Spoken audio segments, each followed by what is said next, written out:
डालिए सिक्के,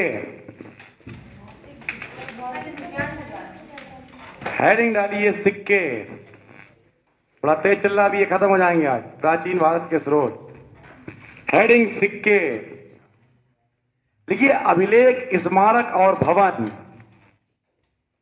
अभिलेख, स्मारक और भवन के अतिरिक्त,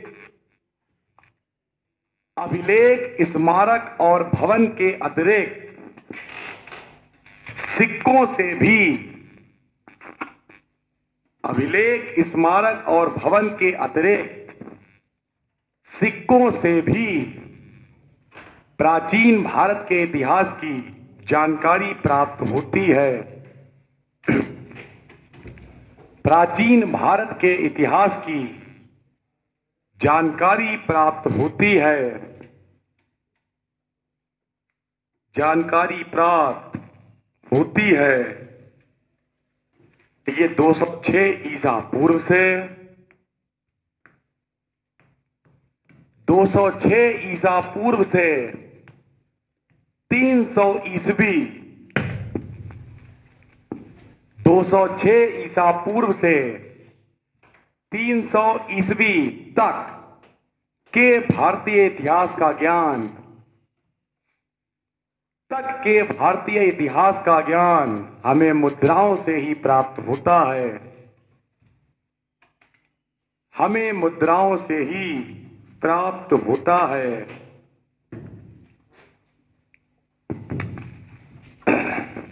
हमें मुद्राओं से ही प्राप्त होता है। स्टार बना लो, फायदे में रहो, क्योंकि अगर एक ही में छापते रहोगे बहुत लंबा हो जाएगा, पढ़ने में मजा नहीं आएगा। स्टार बना के लिखिए। देखिए, कुछ प्राप्त मुद्राओं में तिथियां भी लिखी हुई हैं। तिथियां का मतलब डेट। कुछ प्राप्त मुद्राओं में तिथियां भी लिखी हुई हैं, जिनसे समय का पता चलता है। तिथियां भी लिखी हुई हैं, जिनसे समय का पता चलता है, जिनसे समय का पता चलता है। अगला, ये पुराने सिक्के, पुराने सिक्के तांबा, पुराने सिक्के तांबा, चांदी, सोना,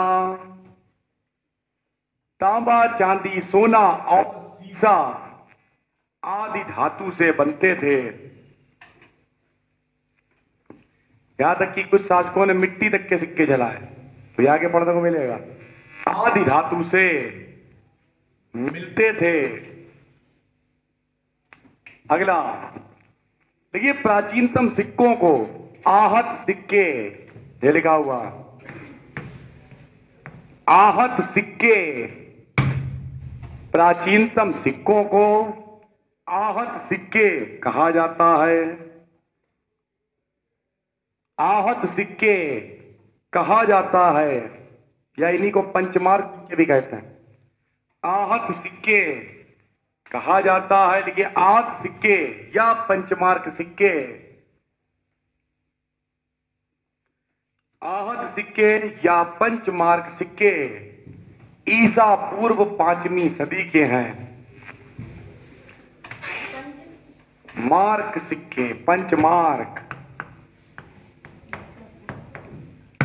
ईसा पूर्व 5वीं सदी के हैं। ईसा पूर्व 5वीं सदी के हैं। अगला देखिए, ठप्पा मारकर बनाए जाने के कारण,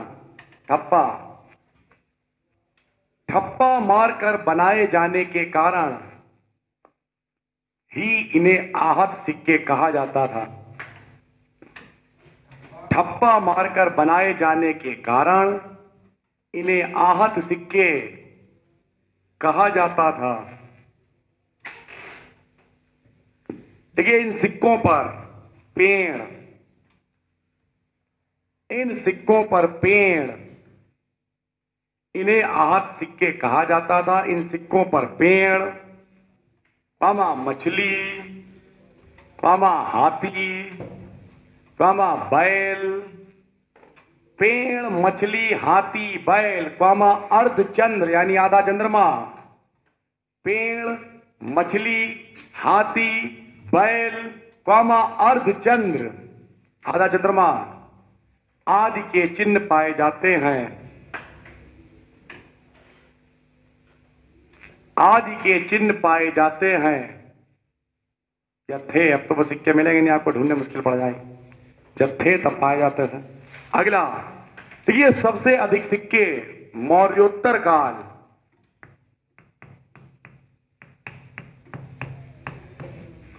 सबसे अधिक सिक्के मौर्योत्तर काल में बने हैं। सबसे अधिक सिक्के मौर्योत्तर काल में बने हैं।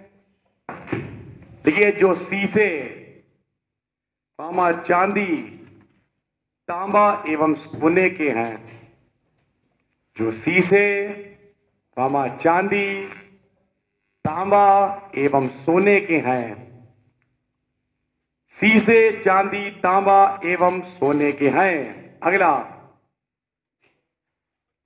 अगला देखिए, 7 वाहनों ने,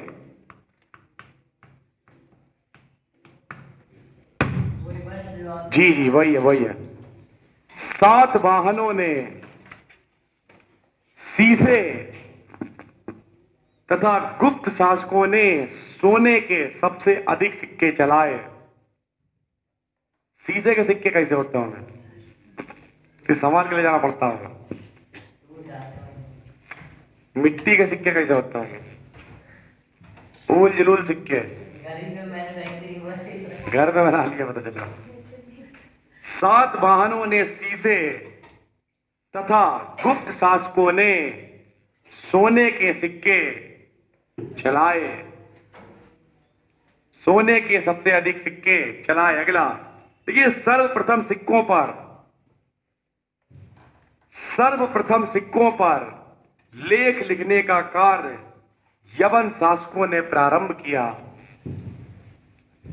सर्वप्रथम सिक्कों पर लेख लिखने का कार्य यवन शासकों ने किया।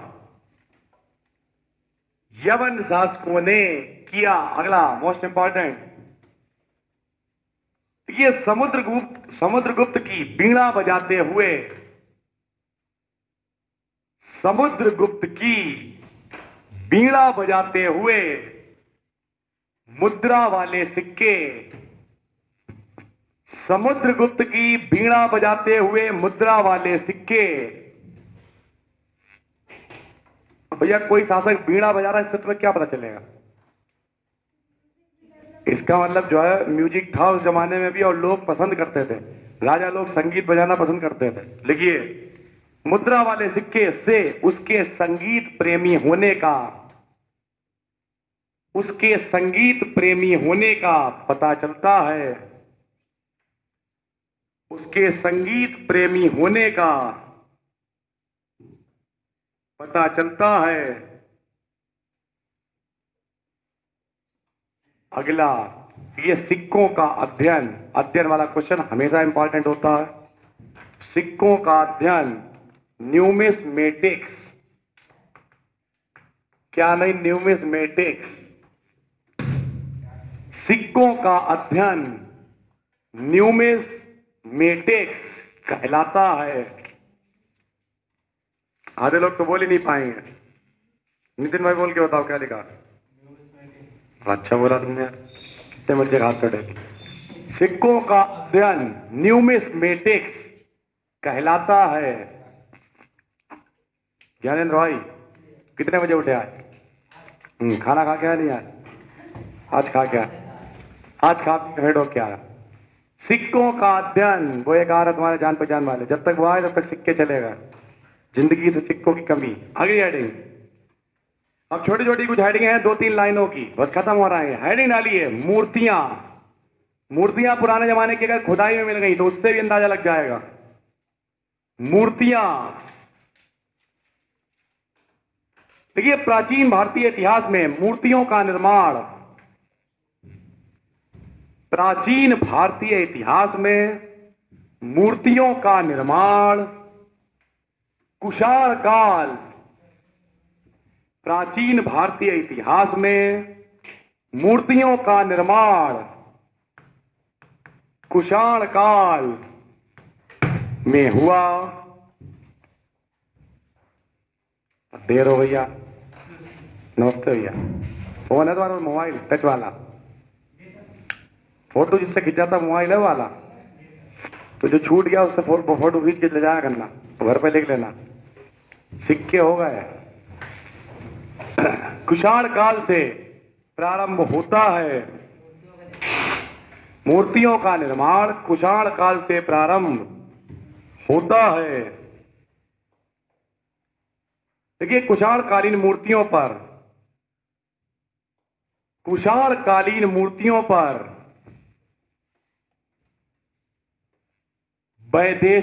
वैदेशिक का मतलब विदेश का प्रभाव,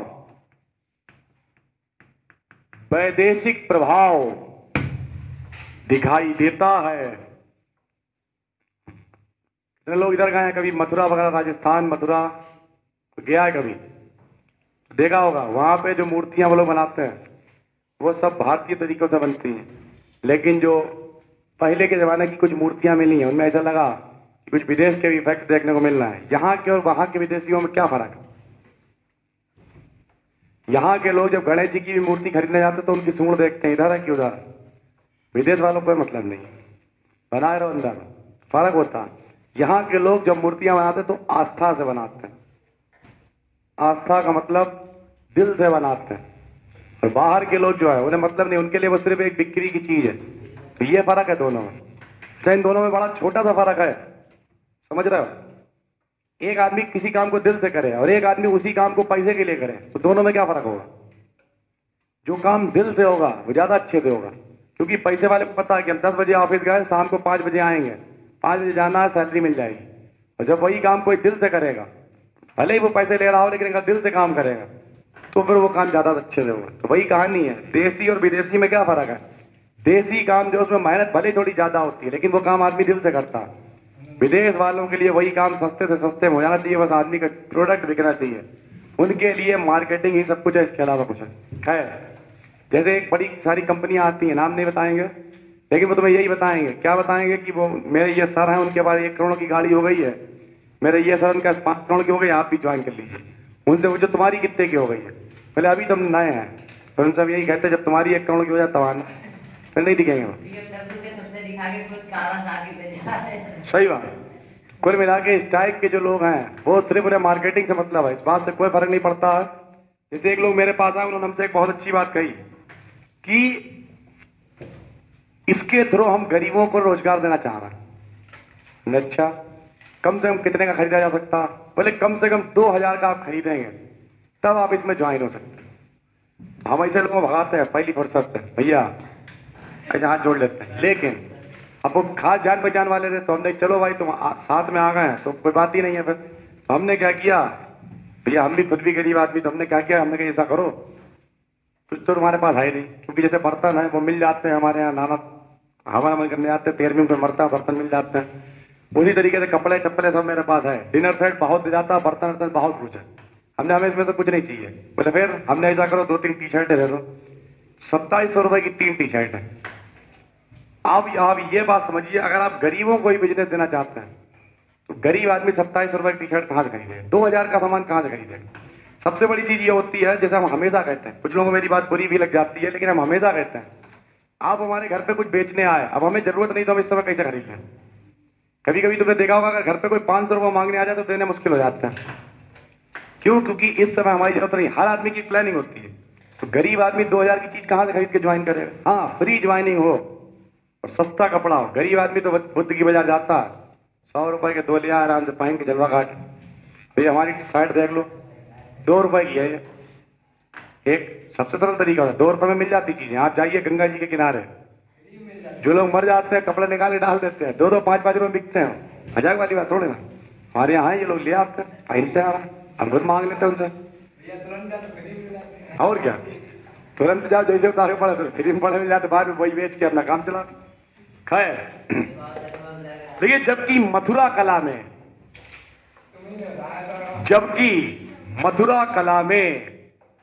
जबकि मथुरा कला स्वदेशी है, वैदेशिक प्रभाव दिखाई देता है, जबकि मथुरा कला स्वदेशी है। ठीक है, तो हमने आपको ये इसलिए बता दिया, बस मूर्तियां भी एक स्रोत हैं, बहुत ज्यादा लिखाने की जरूरत नहीं। अगली हेडिंग डालिए, चित्रकला। चित्रकला, पुराने जमाने की कुछ कलाकारी मान लिया मिल गई, उससे भी अंदाजा लगेगा कि क्या अच्छा है और क्या खराब है। चित्रकला, देखिए अजंता के चित्रों से, गुफाएं वगैरह है उनके जो चित्र बने हुए हैं, अजंता के चित्रों से इतिहास की एक सुंदर झलक। कितने लोग हैं जिन्हें लगता है कि उनकी आर्ट बहुत अच्छी है? चलो, कितने लोग हैं जिनके हाई स्कूल में 85 से नंबर ज्यादा थे आर्ट में? तो फिर आर्ट अच्छी कैसे नहीं तुम्हारी फिर? अच्छा, तुम्हारे पास क्या था फिर? तो तुम्हारा कंप्यूटर अच्छा होगा फिर? चलिए ठीक। क्या लिखा? अजंता के चित्रों में इतिहास की एक सुंदर झलक देखने को मिलती है। देखिए, जैसे माता और शिशु, अगर कोई मम्मी अपने बच्चे को गोद में लेके चित्र बना हुआ देख के दिल खुश हो जाएगा। जैसे माता और शिशु तथा मरणासन राजकुमारी, मरी पड़ी हुई राजकुमारी, कहते दिल खुश हो गया देख के। मरणासन राजकुमारी, मरणासन की पहले मां, रा, अड़ा, डंडा और सन, मरणासन राजकुमारी से कलात्मक उन्नति का आभास होता है। कलात्मक उन्नति मतलब कला भी अच्छी खासी प्रोग्रेस थी, लोग अच्छी कला करा करते थे। कलात्मक उन्नति का आभास होता है। कोई है जो अभी तक गया है अजंता एलोरा गुफाओं को देखने के लिए? यहाँ पर कितने लोग हैं जो बहुत दूर तक गए घूमने के लिए? राजस्थान चलो 300-400-500 किलोमीटर हो गया, उसके आगे कोई गया? 1000 किलोमीटर, 2000 किलोमीटर? सब ढीले रखे हैं, या सबको गरीब भी कहा जा सकता है। अगला है ही नाले मोहरें। पहले जमाने चलती थी मोहरें, अब नहीं चलती हैं। जी, बहुत फर्क है। नहीं कह सकते, बस थोड़ा सा साइज का आकार फर्क कह सकते हो, बस बाकी ज्यादा कोई फर्क। मोहरें, बस यह एक दौर था जब मोहरें चलते थे, फिर धीरे धीरे मुद्रा का प्रचलन हो गया, पैसे पे आ गए। बहुत पुराने जमाने में मोहरें भी नहीं चलती थी। बहुत पुराने जमाने में वस्तु विनिमय चलता था। वस्तु विनिमय मतलब गैया दे आए, गधा ले आए, लेकिन उसमें दिक्कत होने लगी। अब हमें 1 किलो गेहूं चाहिए, अब मेरे पास हाथी है तो हम हाथी पूछ काट के तो देंगे नहीं, पूरा हाथी देना पड़ गया, तब पता 25 किलो गेहूं मिल पाए। हाथी चला गया, नुकसान हो गया, तो धीरे धीरे फिर मुद्रा प्रचलन में आई है। मुद्रा का मतलब क्या है? मान लिया उन्होंने कुछ पैमाना तय कर दिया कि भाई चलो इतनी सी हम तुम्हें दे देंगे टुकड़ा, तो हमें ये दे देना। धीरे धीरे करके सुधार होता चला गया, और फिर वो सिक्के से नोट। और तो आपको शायद पता नहीं होगा, 1000 के जो नोट हैं वो सन 2000 के बाद छपे हैं। पहले 1000 के नोट नहीं थे, 1999, 98, 97 में नहीं थे। तो कुल मिला के धीरे धीरे करके प्रोग्रेस हुई है। पुराने जमाने में इतना आदमी अमीर नहीं हुआ करता था, क्योंकि लोगों की सैलरी, अपने पिताजी से पूछना, पिताजी तो ज्यादा हो गए, बाबा से पूछना तो वो कहेंगे हमारे जमाने में मेरी सैलरी 50 रुपए थी, या 40 रुपए सैलरी थी, 10 रुपए दी, 5 रुपए दी, 1 रुपए किलो घी मिल जाता था, तो ऐसे बताएंगे वो। लेकिन कुल मिला के उस जमाने का जलवा अलग था। ये अलग दौर है, दोनों में फर्क है। उस दिन हमने बताया था महंगाई तब ज्यादा थी, अब महंगाई नहीं, अब तो सब बहुत सारा। उस जमाने में कौन मकान बनवाता था? यानी महंगाई ज्यादा थी। आज की डेट में देखो कहीं निकल जाए, लॉकडाउन हो गया तब भी लोग मकान बनवाते हैं, यानी पैसा बहुत है आदमी के पास। तो आज महंगाई नहीं है। अगर कोई कह रहा है आज की डेट में महंगाई है, तो इसका मतलब आज की डेट में महंगाई नहीं, आज की डेट में वो सक्सेस नहीं है, उसका ट्रैक गलत है। अगर कोई व्यक्ति कह रहा कि आज की डेट में महंगाई है और कुछ नहीं कर पा रहे, तो समझ लेना महंगाई नहीं है, उसका ट्रैक गलत है, वो कमा ही नहीं पा रहा। क्योंकि वरना आप कहीं भी देख लीजिए, अच्छा खासा पैसा मिल रहा है, चाहे वो नौकरी हो चाहे कुछ भी हो। एक आजकल की जो नौकरी है वो भी लोग 90-90 हज़ार लोगों को मिल रहा है। 90 हज़ार रुपये कम नहीं होते हैं, ज्यादा भी नहीं होते हैं, हालांकि लुटाने पे आ जाओ तो, लेकिन कम भी नहीं होते। 90 हज़ार रुपये, जिनके घर पे 5 से 6 हज़ार रुपये सैलरी पे घर चलता है, उन्हें दे दो 90,000 रुपये, 2-4 दिन तो नींद नहीं आएगी, उन्हें पैसे देखते रहेंगे थिएटर में। सोच रहे हैं बात। देखिए मोहरे लिखिए, अवशेषों से प्राप्त, अवशेषों से प्राप्त। अच्छा, मोहरे भी अलग अलग टाइप की होती थी, कोई मिट्टी की मोहरे बनाते था, मतलब बात वही है, सिक्कों से मिट्टी होती है। और अवशेषों से प्राप्त मोहरे, मोहरे ने मोहरों से प्राचीन भारत का इतिहास लिखने में बहुत सहायता मिलती है। प्राचीन भारत का इतिहास लिखने में बहुत सहायता मिलती है।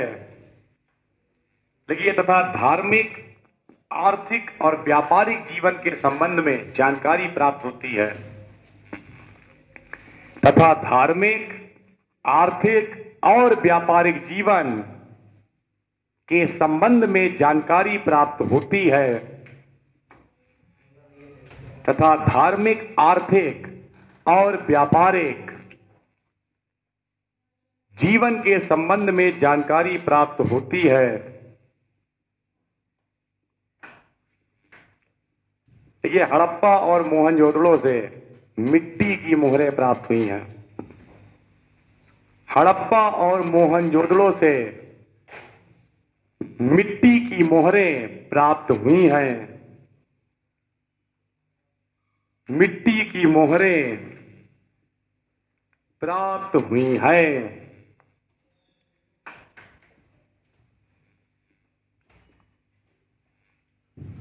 है डालिए साहित्यिक स्रोत, ये अभी तक चल रहे थे पुरातात्विक स्रोत, जो आपको खुदाई उदाई से मिला इंतजाम, वो सब साहित्यिक स्रोत में क्या साहित्य मिला, क्या किताबें हैं, उनसे आपने किस तरीके से जानकारी इकट्ठी की, ये सब तो साहित्यिक स्रोत।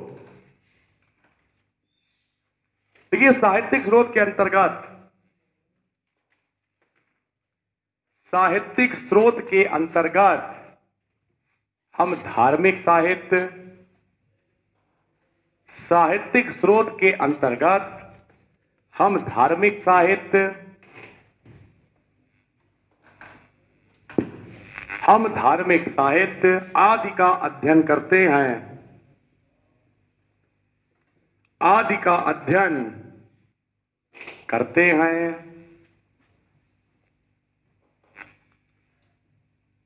देखिए, धार्मिक साहित्य में कौन कौन से ग्रंथ आएंगे, रामायण हो गई, महाभारत हो गई, ये सब चीजें सीमा है। देखिए, धार्मिक साहित्य में रामायण, महाभारत, पुराण, उपनिषद, रामायण, महाभारत, पुराण, उपनिषद, रामायण, महाभारत, पुराण, उपनिषद आदि ग्रंथ आते हैं, आदि ग्रंथ आते हैं। देखिए, जबकि लौकिक साहित्य में, जबकि लौकिक साहित्य में, लौकिक साहित्य में जितने भी कोई कभी घूमने गया, मेरी यात्रा का वर्णन, इस टाइप की जीवनियां वगैरह, जबकि लौकिक साहित्य में यात्रा का वर्णन, यात्रा का वर्णन, जीवनियां, यात्रा का वर्णन, जीवनियां, ऐतिहासिक ग्रंथों आदि की जानकारी होती है। ऐतिहासिक ग्रंथों आदि की जानकारी होती है, आदि की जानकारी होती है। हेडिंग डालिए वेद, ब्राह्मण साहित्य, और ब्राह्मण साहित्य के अंदर हेडिंग डालिए वेद, ब्राह्मण साहित्य, इसमें हेडिंग डालिए वेद, ब्राह्मण साहित्य, इसमें हेडिंग वेद। कितने वेद होते हैं भैया? 4। लिखिए वेद, बल्कि देखो वेदों की संख्या 4 है, वेदों की संख्या 4 है। Number 1 Rigveda, number 2 Yajurveda, number 3 Samaveda, Yajurveda ऐसे लिखा जाएगा, ऋग्वेद, यजुर्वेद, सामवेद और अथर्ववेद। सामवेद और अथर्ववेद, 4 ऋग्वेद, यजुर्वेद, सामवेद और अथर्ववेद। तो नंबर 1 हाई डालिए ऋग्वेद। ऋग्वेद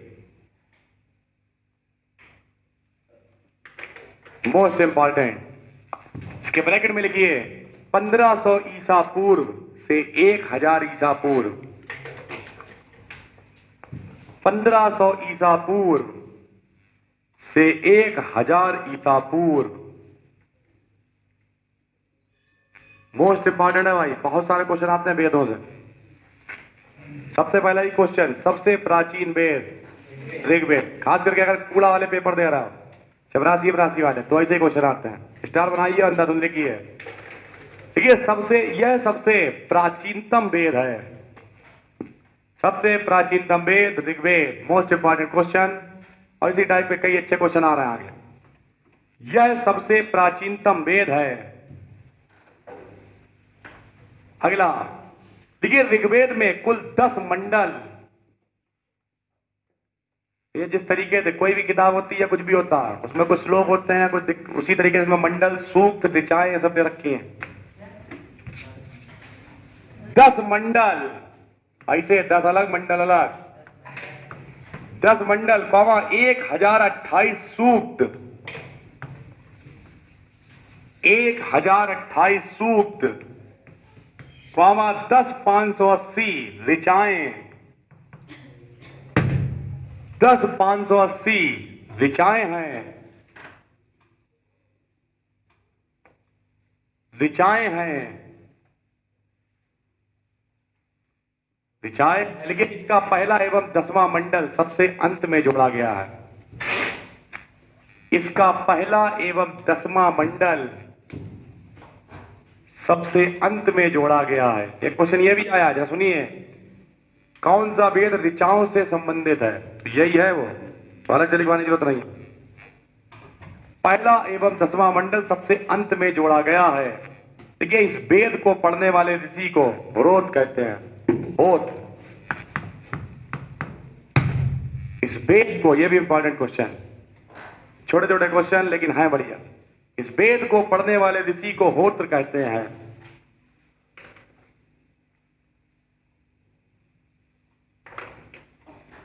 सबसे अच्छी बात, जो आप गायत्री मंत्र पढ़ते हैं, कितने लोग आता है? जो गायत्री मंत्र है वो इसी के तीसरे मंडल में मिलता है। तो कुल मिला के मोस्ट इंपॉर्टेंट ये भी क्वेश्चन, गायत्री मंत्र किस वेद में उल्लेख है? लिखिए अगला स्टार बना के। देखिए, ऋग्वेद के तीसरे मंडल में, ऋग्वेद के तीसरे मंडल में, मोस्ट इंपॉर्टेंट है ये भी, ये सारे क्वेश्चन बहुत इंपॉर्टेंट है। ऋग्वेद के तीसरे मंडल में सूर्य देवता को समर्पित प्रसिद्ध गायत्री मंत्र का उल्लेख है। आज तक आपने सिर्फ पढ़ा होगा गायत्री मंत्र, पता भी चला कहां है? ऋग्वेद में। तो ऋग्वेद के तीसरे मंडल में सूर्य देवता को समर्पित प्रसिद्ध गायत्री मंत्र है। थोड़ा सुबह उठना जरूर पड़ रहा होगा। कभी कभी लगता भी होगा कि हो सकता है गलत फैसला हो गया यार, फ्री फंड में 1 घंटा बढ़ गया। लेकिन जब आप डेली टेस्ट देते रहेंगे, आने वाले 6-7 महीने के बाद आप बाकी लोगों की तुलना में बहुत आगे खड़े होंगे। क्योंकि जो लोग सोच रहे होंगे कि यार ये कहां से आता और क्या होता, तब तक आप बहुत सारी जानकारी इकट्ठी कर चुके होंगे। हम ये नहीं कह रहे कि तुम जाके क्रांति लिखी दो, जाके पेपर निकाल ही दो, लेकिन जिंदगी में नॉलेज भी बहुत बड़ी चीज होती है। जो डीएम बन जाता है वो कुछ नहीं करता, उसके लिए कूड़ा हो जाता सब। लेकिन जो नहीं बन पाता वो दूसरों की भलाई करता। तो अगर कुछ नहीं कर पाए, कम से कम दूसरों की भलाई तो कर ही सकते हो। इसलिए डेली डेली याद करिए, हर दूसरे तीसरे दिन टेस्ट। कल वाली कॉपी आपकी चेक हो गई, अभी देंगे, फिलहाल पढ़े लिखिए। ऋग्वेद के तीसरे मंडल में सूर्य देवता को समर्पित प्रसिद्ध गायत्री मंत्र का उल्लेख है। अगला देखिए, 9वें मंडल में सोम देवता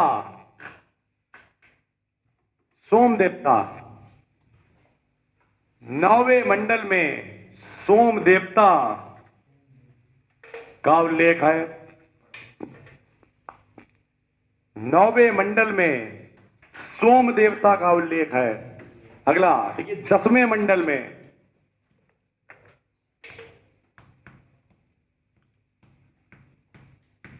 चातुर्य वर्ण समाज का उल्लेख है। तो इस तरीके से हर मंडल में कुछ विशेष चीज के बारे में बताया गया। किसी में सूर्य के बारे में, किसी में मंत्र के बारे में, किसी में सोम देवता के बारे में, किसी में चातुर्वर्ण समाज के बारे में का उल्लेख है। एक और इंपॉर्टेंट बात, ऋग्वेद के 2 ब्राह्मण ग्रंथ कौन से हैं? तो लिखिए अगला, देखिए ऋग्वेद के 2 ब्राह्मण ग्रंथ, ये सब क्वेश्चन बहुत इंपॉर्टेंट है। ऋग्वेद के 2 ब्राह्मण ग्रंथ ऐतरेय एवं कौशितकी, या अथवा इसी को कहते हैं संखायन। ऐतरेय अथवा कौशितकी, ऐतरेय ए में पाई, ता रा में पाई, या ऐतरेय या कौशितकी अथवा संखायन है, अथवा संखायन है। तो भैया चाहे वो भारत वाले हों, चाहे अंग्रेज हों, चाहे कोई भी हो, वेदों का जलवा हर जगह। रामायण है, गीता है, सामने एक जगह पढ़ा था। अंग्रेज जो है उन्होंने वेदों को वेद चुरा के पता यहाँ चले गए, और वेदों से जितना भी विज्ञान की समृद्धि हुई है, अगर हम कह दें कि वेदों से कनेक्टेड है, गलत नहीं कहा जाएगा। क्यों? क्योंकि जितनी भी साइंस में तरक्की कर रहा है, जो भी वेदों का उनमें एक बहुत बड़ा हाथ है। आप कोई भी चीज देखिए, सब चुराई हुई है। सबने पहले भी कहा था, साइंस में एक आपने नियम पढ़ा है, ऊर्जा ना तो उत्पन्न हो सकती है ना नष्ट हो सकती है, बल्कि उसे एक रूप से दूसरे रूप में बदला जा सकता है। हमारी गीता में कहा गया है, आत्मा ना तो पैदा होती है ना मरती है, एक शरीर से दूसरे शरीर में चली जाती है। बस मिला के तो बात वही है, सब घुमा फिरा के वहीं का खेल है। तो जो संयुक्त राष्ट्र अमेरिका है, वहां पर ऋग्वेद को धरोहर के रूप में रखा गया, बड़ा संभाल के। पॉइंट अच्छा है, और भारत के लिए जरा गर्व की बात, लिख लीजिए।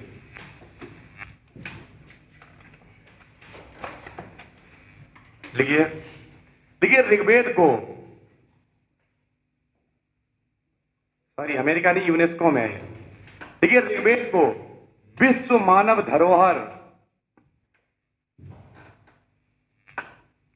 ऋग्वेद को विश्व मानव धरोहर, ऋग्वेद को विश्व मानव धरोहर के रूप में यूनेस्को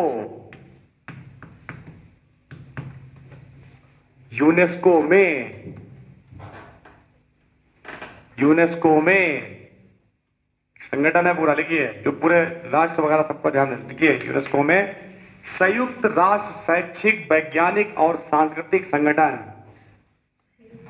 संयुक्त राष्ट्र शैक्षिक मतलब शिक्षा की बात करता है, वैज्ञानिक और सांस्कृतिक संगठन।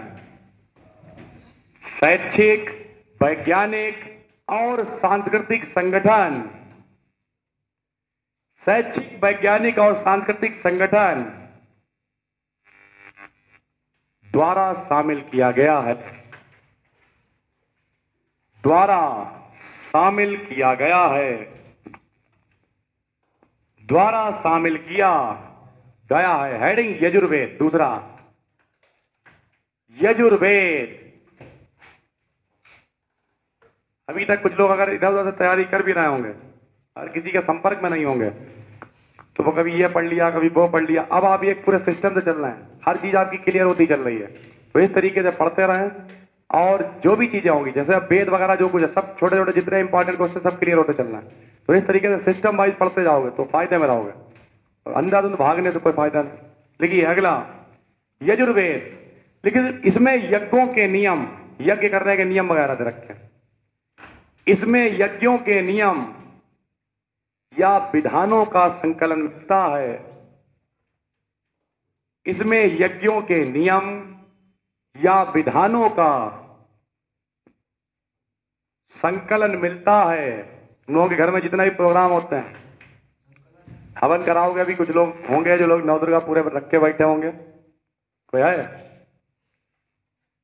सचे यहाँ आके बैठी हुई आज, बच्चे वहाँ बैठती हैं। तो कल मिला के अभी हावा नवर होंगे या जो भी, बस सब इसीलिए इसे कर्म कांडीय वेद भी कहा जाता है। नीचे देखना लिखा होगा कर्म कांडी पुरोहित, नाना के नाम के आगे। क्यों? वो इस टाइप के सारे काम करवाते हैं। तो कर्म कांडीय वेद भी इसीलिए से कहते हैं, क्योंकि जितना भी हमारा काम वगैरह होता है पूजा से रिलेटेड इसी में उल्लेख मिलता है। लिखिए संकलन, संकलन मतलब इकट्ठा एक जगह पे संकलन मिलता है। देखिए यही कारण है कि इसे कर्म कांडीय वेद,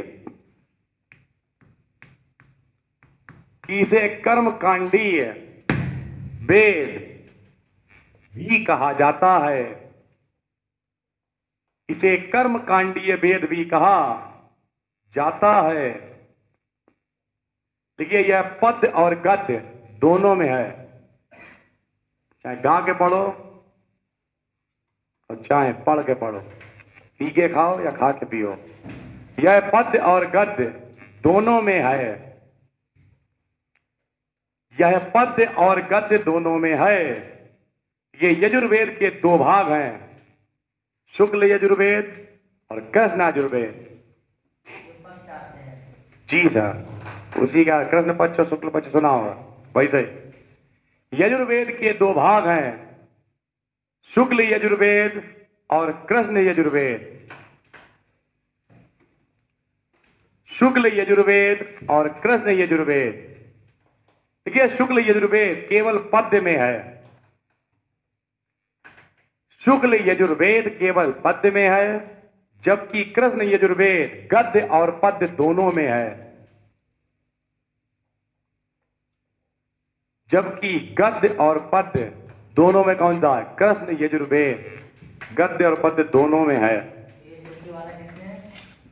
शुक्ल यजुर्वेद केवल पद्य में है, जबकि कृष्ण यजुर्वेद गद्य और पद्य दोनों में है। अगला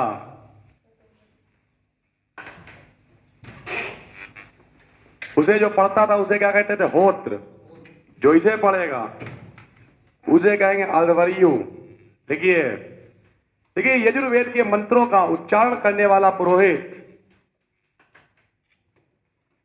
यजुर्वेद के मंत्रों का उच्चारण करने वाला पुरोहित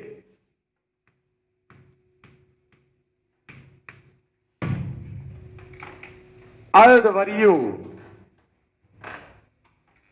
यजुर्वेद के मंत्रों का उच्चारण करने वाला पुरोहित अर्धवर्यु कहलाता है।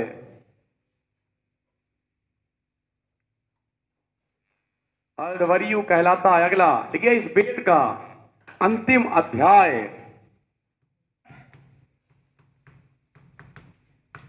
इस वेद का अंतिम अध्याय ईशावास्य उपनिषद। इस वेद का अंतिम अध्याय ईशावास्य उपनिषद है। ईशावास्य उपनिषद है, देखिए जिसका संबंध आध्यात्मिक चिंतन से है, अध्यात्म की जानकारी, जिसका संबंध आध्यात्मिक चिंतन से है, जिसका संबंध आध्यात्मिक चिंतन से है। अगला देखिए यजुर्वेद के दो ब्राह्मण ग्रंथ हैं, यजुर्वेद के दो ब्राह्मण ग्रंथ हैं, ये भी इंपॉर्टेंट है। शतपथ एवं तैत्तरीय, दो ब्राह्मण ग्रंथ शतपथ एवं तैत्तरीय। यजुर्वेद के दो ब्राह्मण ग्रंथ हैं, शतपथ एवं तैत्तरीय।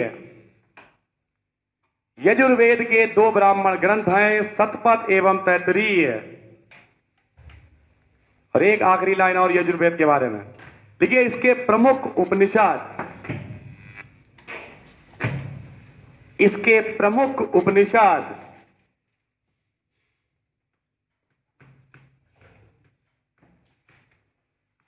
कठोपनिषद, ईशोपनिषद,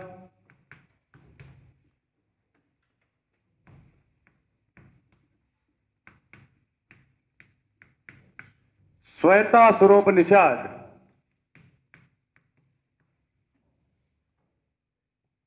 तथा मैत्रायणी उपनिषद हैं, तथा मैत्रायणी उपनिषद हैं, तथा मैत्रायणी उपनिषद हैं, मैत्रायणी उपनिषद हैं। हेडिंग सामवेद, हेडिंग सामवेद,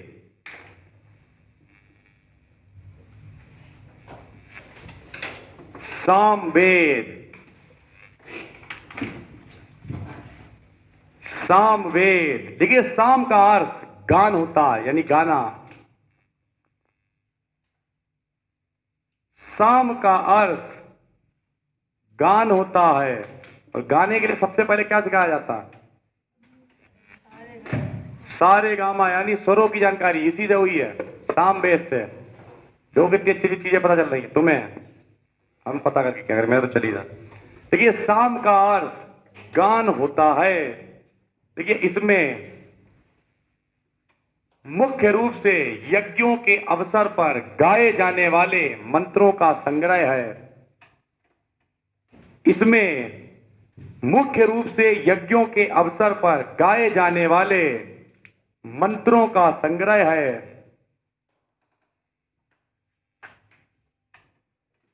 एक और इंपॉर्टेंट बात, भारतीय संगीत का जनक भी इसी को कहा जाता है, क्योंकि स्वर इसमें मिलते हैं।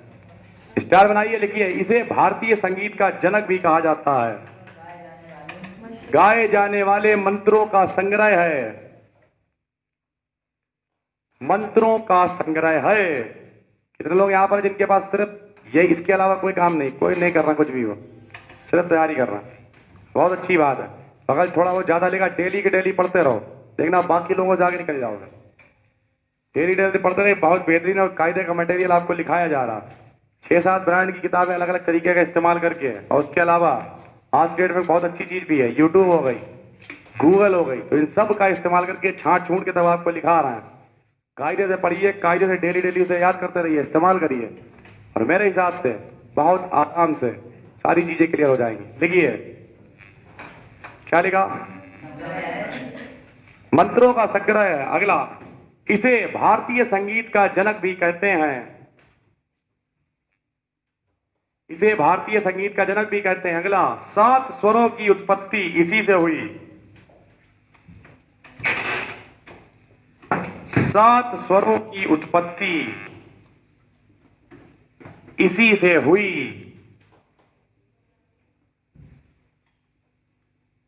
जो इसके मंत्रों को गाएगा उसे क्या कहेंगे? उद्गाता। ये सामवेद के मंत्रों को गाने वाला, सामवेद के मंत्रों को गाने वाला उद्गाता, सामवेद के मंत्रों को गाने वाला उद्गाता कहलाता है। सामवेद के मंत्रों को गाने वाला उद्गाता कहलाता है। देखिए सामवेद के अगला प्रमुख उपनिषद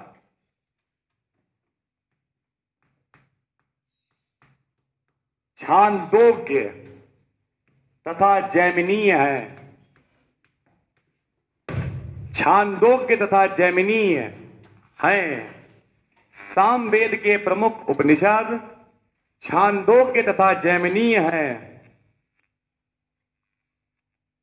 अगला देखिए, सामवेद में कुल 1875 ऋचाएं हैं। सामवेद में तो जो भी कर, तो उसमें नहीं हो सकती है, दोनों में हो सकती, क्या दिक्कत? आप क्या कहना क्या चाहते हैं? हाँ, उसमें कितनी ऋचाएं लिखवाई? 10,580। इसमें कितनी लिखवाई? 1875। छोटा वेद है, क्या दिक्कत? 1875 ऋचाएं हैं। लिखा हुआ क्या लिखा? छांदोग्य एवं जैमिनीय है, 2 उपनिषद। अगला देखिए, सामवेद में कुल 1875 ऋचाएं हैं। सामवेद में कुल 1875 ऋचाएं हैं। विकल्प में पूछा गया था यह कौन सा वेद है जो ऋचाओं से बद्ध है, तो उसमें भी है, इसमें भी है, जो विकल्प में हो वो लगाइए। लेकिन अगर दोनों विकल्प में हो तो क्या लगाओगे? तो आपको ऋग्वेद लगाना है, क्योंकि उसमें ऋचाएं ज्यादा है, इसमें कम है। अगला देखिए, सामवेद का ब्राह्मण ग्रंथ, सामवेद का ब्राह्मण ग्रंथ पंचविश ब्राह्मण, पंचविश ब्राह्मण तथा षड्विश ब्राह्मण, पंचविश ब्राह्मण तथा षड्विश ब्राह्मण है। पंचविश ब्राह्मण तथा षड्विश ब्राह्मण है। पंचविश ब्राह्मण तथा षड्विश ब्राह्मण है। अगली हेडिंग अथर्ववेद।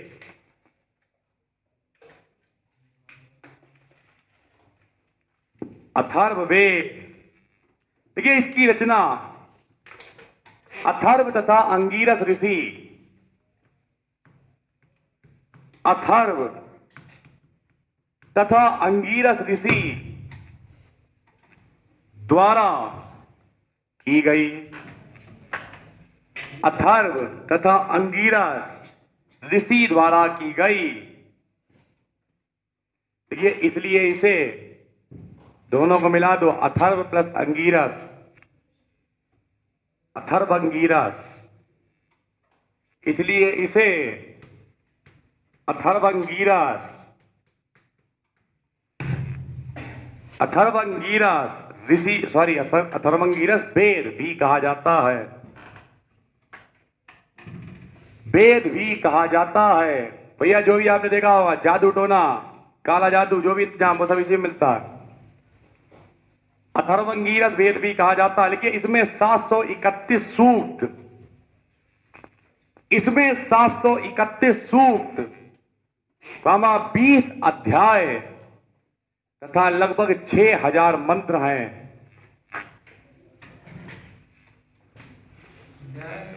731 सूक्त, 20 अध्याय तथा लगभग 6000 मंत्र हैं। 6000 मंत्र हैं। अगला लिखिए, इसमें ब्रह्म ज्ञान, अगला इसमें ब्रह्म ज्ञान क्वामा धर्म, इसमें ब्रह्म ज्ञान क्वामा धर्म क्वामा औषधि प्रयोग क्वामा रोग निवारण, जादू टोना, तंत्र मंत्र, इसमें ब्रह्म ज्ञान क्वामा धर्म क्वामा औषधि प्रयोग क्वामा रोग निवारण, रोग निवारण क्वामा जादू टोना क्वामा तंत्र मंत्र आदि विषयों का। जी सर, तो ब्रह्म ज्ञान पे पढ़े। ब्रह्म ज्ञान, धर्म, औषधि प्रयोग क्वामा रोग निवारण, औषधि प्रयोग, रोग निवारण, जादू टोना, तंत्र मंत्र आदि विषयों का वर्णन है। 1 घंटे। अगला देखिए, अथर्ववेद का एकमात्र ग्रंथ, एकमात्र ब्राह्मण ग्रंथ गोपथ है। अथर्ववेद का एकमात्र ब्राह्मण ग्रंथ गोपथ है। एकमात्र ब्राह्मण ग्रंथ गोपथ है। अगला अगला लिखिए, इसके उपनिषद, इसके उपनिषद मुंडकोपनिषद, मुंडकोपनिषद, प्रश्नोपनिषद तथा मांडुक्योपनिषद। कोई बिना गेर फंसे तीनों बोल के दिखा सकता है, बिना सांस लिए हुए, बिना ब्रेक के। मुंडकोपनिषद, प्रश्नोपनिषद, मांडुक्योपनिषद। कौन बोल रहा? गुरु जी बोल रहे हैं आप? मांडुक्योपनिषद है।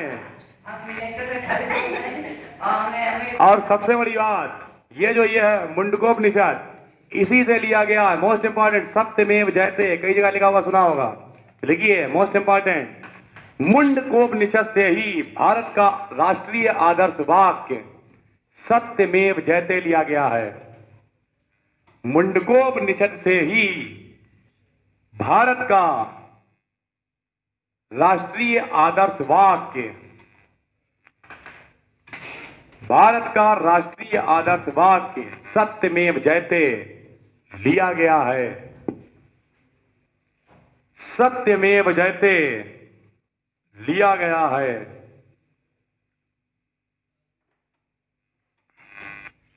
सत्यमेव जयते लिया गया है। देखिए, इसमें सभा और समिति को, समाज को चलाने की जिम्मेदारी प्रजापति को दे रखी थी। सुना होगा पहले महादेव में प्रजापति दक्ष चला, तो प्रजापति की दो पुत्रियां कहा गया है, सभा और समिति। देखिए, इसमें सभा और समिति को प्रजापति की दो पुत्रियां कहा गया है। समिति चलेगा, समिति, सभा और समिति को प्रजापति की दो पुत्रियां कहा गया है। को प्रजापति की दो पुत्रियां कहा गया है। और एक आखिरी लाइन देखिए, इन चारों वेदों को संहिता या संहिता, इन चारों वेदों को संहिता कहा जाता है। यानी नीचे इन चारों वेदों को संहिता कहा जाता है। ये भैया वेद तक आपका मामला पूरा हो गया। वेद के बाद इसमें महाकाव्य, बौद्ध साहित्य, ये सब भी पढ़ना पड़ेगा। और मान के चलिए 1 या 2 दिन के अंदर ये जो पहला टॉपिक आपका चल रहा है ये पूरी तरीके से खत्म हो जाएगा, तो ज्यादा टाइम नहीं लगेगा। प्राचीन भारत का जो इतिहास है 1 से 1.5 महीने में लपेट डाला जाएगा। जल्दी एक नया टॉपिक भी पढ़ाएंगे, कला एवं संस्कृति, बहुत अच्छा टॉपिक है वो भी, और मजा आएगा उसे भी पढ़ने में। कुल मिला के अच्छे टॉपिक काफी कुछ आपको पढ़ना है। और टारगेट अपने पास सिर्फ 5 से 6 महीने, 5 से 6 महीने के अंदर हर चीज कवर होनी चाहिए। थोड़ा टाइम हमें मिलेगा फरवरी के बाद, फिर जो छुट्टियां होंगी उसमें अंदाज में लिखाएंगे 6 से 7 घंटे, तो फर्क नहीं पड़ता, तब हम लोग सब बराबर करके रख देंगे। लेकिन कुल मिला के जितना लिख गया, जरा पन्ने गिन के बताओ कितने लिख गए।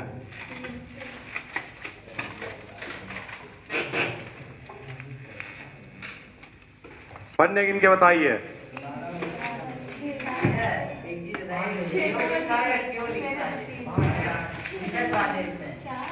अरे जाओ यार, लिखवाए हुआ जमाना हो गया, क्यों लिखा हुआ, क्यों?